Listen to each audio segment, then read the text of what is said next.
right? And I think one of the problems with activism is maybe that people think it's a science, and it isn't a science.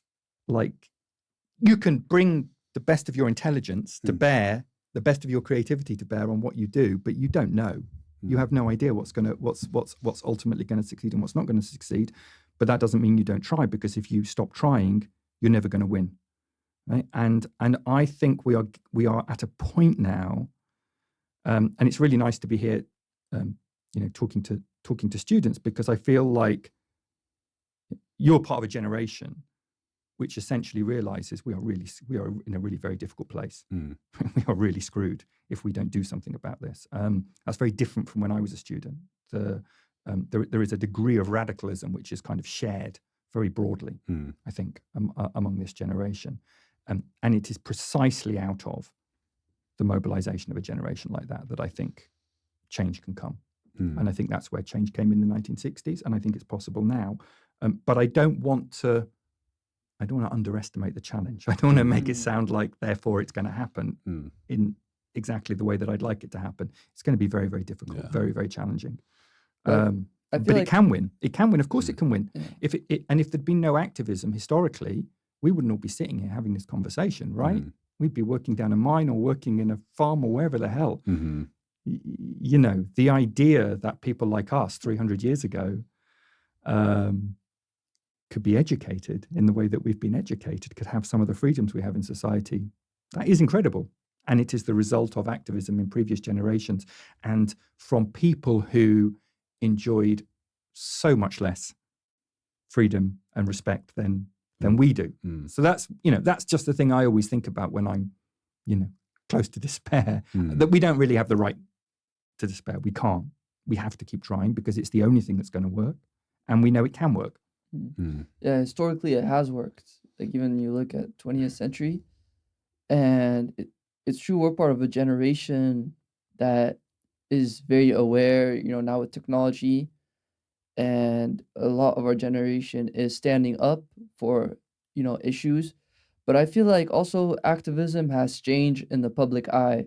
When you look at back to the Vietnam War, there was like all these young activists, and being out there was very just widely accepted. And now I feel like there's starting to be a little bit of a switch towards this word activist, that activists, or especially climate activists, they throw these terms around, and it almost has like a negative connotation around it, yeah. And I think certain things that really affected public opinion, I know worldwide, for example, Just Stop Oil, was it Just Stop Oil, that go into like museums and throw, or the ones where they like block a highway road, like those really, like those clips go online, you look at the comments and people just hate those activists. Yeah, there's a lot of contempt. Look, I of course, I take that, but I don't think it's that different. I mean, if the suffragettes had had social media, imagine the comments they would have got, right? Yeah. And you look back to the Vietnam protests, look back to the civil rights protests in America, look what a lot of just mainstream people's reaction was to. I mean, it's actually scary. I mean, it's more scary than some of the stuff we face. I mean, people were risking their lives, actually. The scenes on American campuses last year on Gaza reminded me like nothing has in between of the scenes from the Vietnam protests, right? Where there were soldiers, the National Guard shot dead students in Vietnam protests. And I mean, I remember being myself out on protests in London, as part of the anti-globalization movement, Reclaim the Streets and so on. And we were not well received in the press. Let me put it like that. And it wasn't just the elite. An awful lot of people who are small c conservative in society, did not view what we were doing positively. I think it's always there.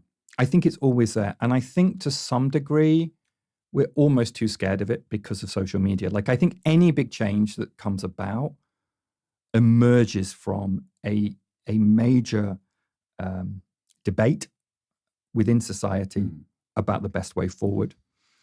And the most successful campaigns that I've been part of have kind of embraced that. And, I've seen activists go out and, I used to be part of the debt campaign, right, to cancel.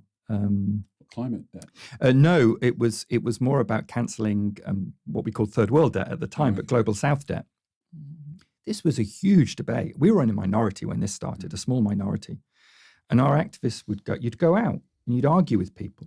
People would disagree and you'd lose the argument and you'd think, why did I lose that argument? And you'd go back and you'd get better and you'd learn and you'd try again and you'd try again.